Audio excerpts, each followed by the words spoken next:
You know that invisible force that can make your hair stand on end or make a balloon magically stick to a wall? Well, have you ever wondered how we figured out the rules for it? Today, we're diving into the story of that force and the brilliant mind who first managed to measure it. This is all about Coulomb's law. I want you to imagine something. It's the 18th century. You can clearly see that electrically charged things push and pull on each other, but the force itself, it's completely invisible. So, how do you even begin to measure something like that? That was the huge mystery facing the greatest scientific minds of the day. And this is the guy who stepped up to the challenge, Charles Augustin de Coulomb. Now, he started out as a military engineer, which is pretty cool, but his real passion was research. And he decided to tackle this invisible force head-on and turn that mystery into real hard math. So, to measure this invisible force, Coulomb knew he couldn't just jump in and try to measure a bunch of random objects. That would be chaos. His first and absolutely crucial step was to simplify the problem, to boil it down to its most basic parts. He did this with a beautifully simple idea, the point charge. The thinking here is powerful. If your charged objects are really far apart, compared to how big they are, you can basically just ignore their size. You can pretend all of their charge is crammed into a single tiny point. This one little trick makes all the calculations so much easier to handle. So, with this concept in mind, Coulomb set out with a very clear mission. He wasn't just observing what happened. No, he wanted to create a precise mathematical rule, a quantitative statement that could predict the exact strength of the force between any two of these point charges. But to measure a force that's incredibly weak, almost unimaginably faint, he couldn't just use a regular scale. He had to invent something completely new, something ridiculously sensitive. And this was his masterpiece, the torsion balance. This was an absolutely genius device that could measure the tiniest twisting forces. By bringing a charged sphere near another one that was hanging from a thin fiber, he could actually see and measure how much that fiber twisted. It was a game changer. For the very first time, he could finally put a number on the invisible push and pull of electricity. So, he had the perfect tool. But now, he was up against an even bigger puzzle, something that a machine couldn't solve for him. How do you deal with the charge itself? Okay, here's the real head-scratcher. To figure out the relationship between charge and force, you obviously need to know how much charge you're working with, right? But Coulomb had no way to measure the absolute amount of charge on his little spheres. It was a total unknown. So, how in the world could he move forward? And this is where his genius really shines. His solution was just so elegant. He realized he didn't need to know the exact amount of charge. He just needed to know the ratio between his test charges.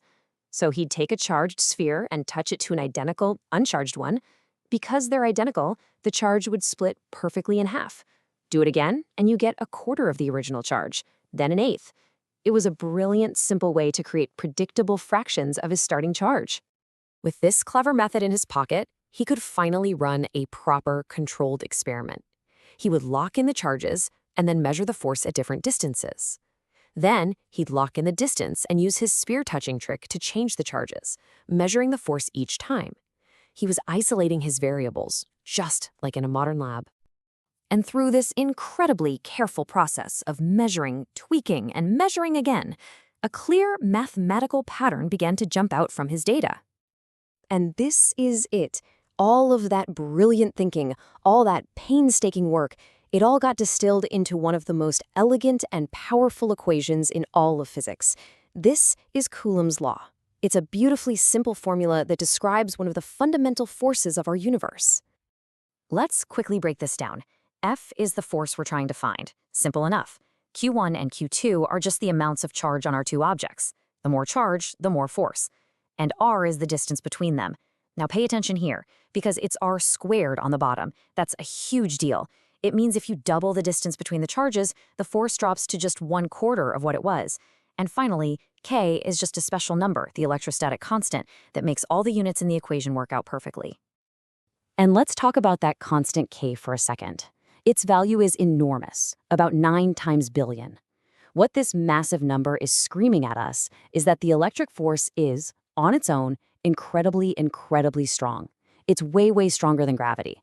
That's why a tiny bit of static electricity from your socks can easily lift a piece of paper, completely overpowering the gravitational pull of the entire planet Earth. But the story doesn't quite end there, because force isn't just a number, is it? It's not just about strength. It has a direction. It's what we call a vector.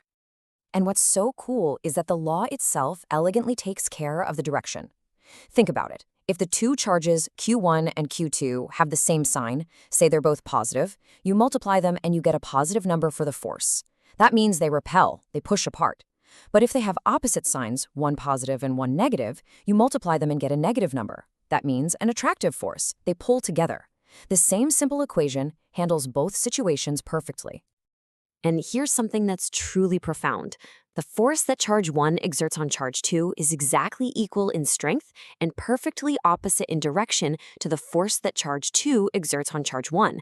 Now, if that sounds familiar, it should. It's a perfect echo of Newton's third law of motion. For every action, there's an equal and opposite reaction. It shows that this new electrical law fits perfectly with the fundamental laws of motion that we already knew. It's all connected. So, Coulomb's law gives us this perfect picture of the force between two charges in a vacuum, in totally empty space. But this leads to a fascinating final question, doesn't it? What happens when you're not in a vacuum? What happens when other stuff, like air or water or glass, gets in the way? Well, that's where the story gets even more interesting.